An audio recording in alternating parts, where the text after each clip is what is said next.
අම්පාර දිස්ත්‍රික්කය ශ්‍රී ලංකාවේ ඓතිහාසික වශයෙන් වැදගත් ස්ථාන රැසක නිවහනයි.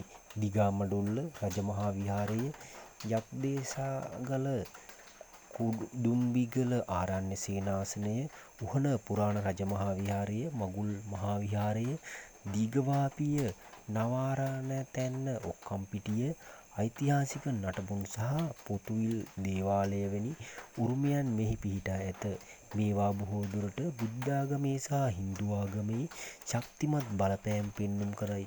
අම්පාර ලංකාවේ නැගෙනහිර වෙරළ බඩ ප්‍රදේශයේ පිහිටා ඇති පුරාණ දිගාමඩුල්ල රාජධානී කොටසක් වූ අතර මෙම ස්ථාන බුද්ධාගමේ ව්‍යාපෘතිය සහ ශ්‍රී ලංකාවේ ඓතිහාසික රාජධානි සමයේ රාජ්‍ය පාලනය පිළිබඳ වැදගත් සාක්ෂි ලබා දෙයි.